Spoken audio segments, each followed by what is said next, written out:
Utah take care of the Clippers at home, take a 2-0 lead on the Clippers, heading back to LA. Are the Clippers done?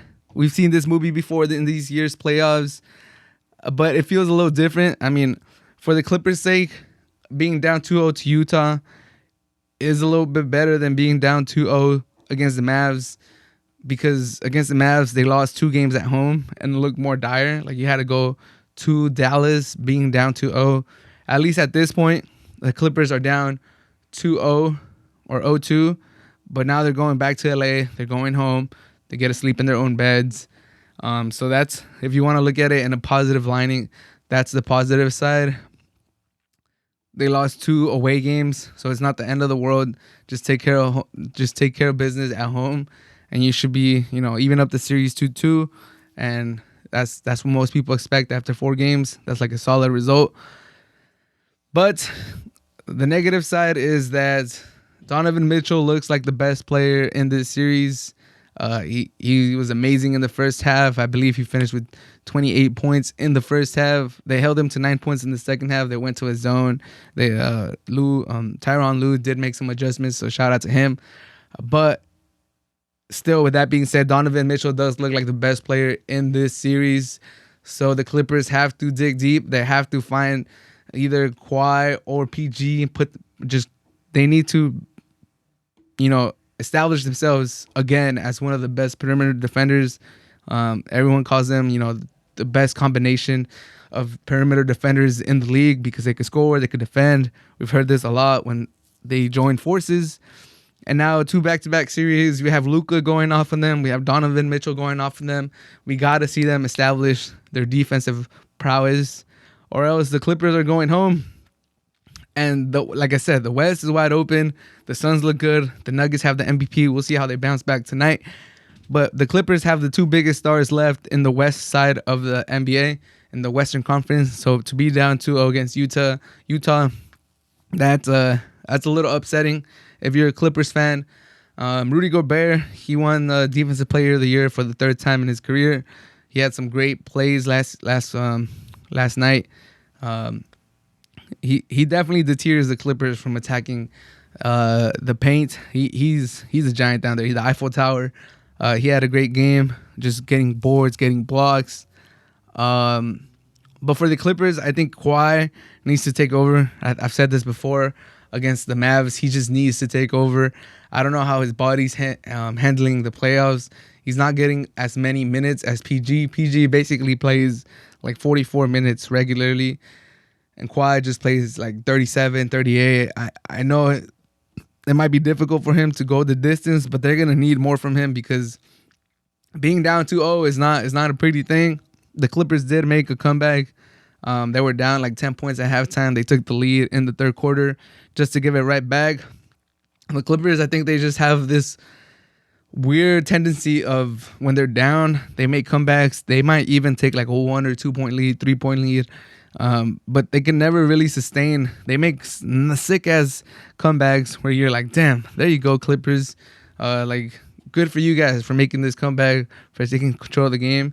And then they just let it slip away. For some reason, it's frustrating because you see how this is PG's and Kawhi's team, and then they take the lead, and it feels like they lose the lead because these other role players just take too many shots. Like, don't get me wrong. It's like if you're doing a lot of ball movement and the shots are there, go ahead and take it. Like Morris, if you're open, take it. Luke Kennard, Beverly, if you're open, take it.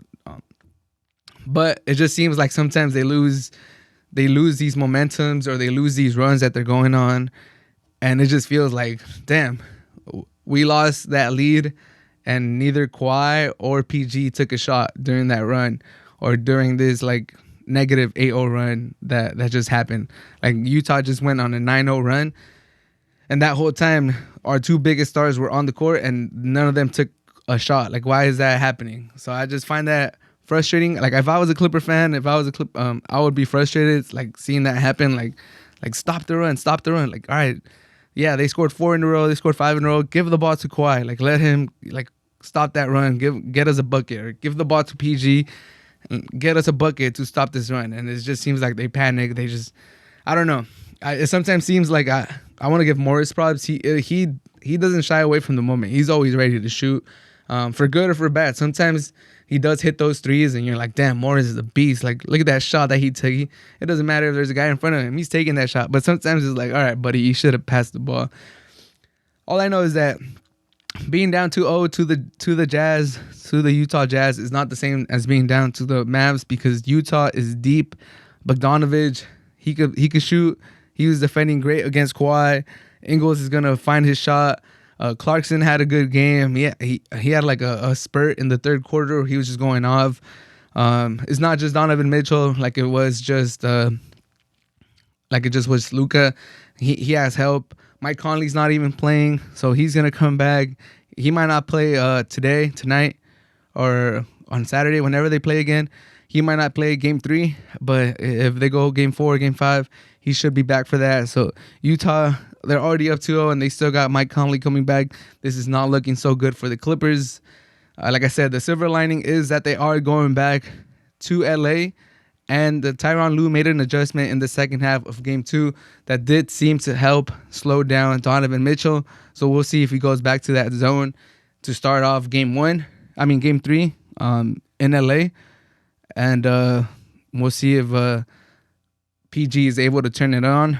He did have 27 points, I believe, but just on terrible shooting. He had another rough day making shots. Kawhi, like I said, he needs to be more aggressive. He needs to be the best player on the court for these Clippers to win. And the Clippers I feel like they just need to control momentum better. They let momentum get away from them too easily. They let other teams go on runs too easily. And there needs to be someone or somebody that steps up and says, hey, like I'm gonna clog this run that they're going on. Like, there's no way they're gonna just keep going on these runs. But it does look dire for the Clippers, not gonna lie. Utah's playing some of the best basketball in the playoffs. They shoot threes like crazy. They're the first team in NBA history to score 10 plus threes in all their games in the regular season. That's a crazy stat.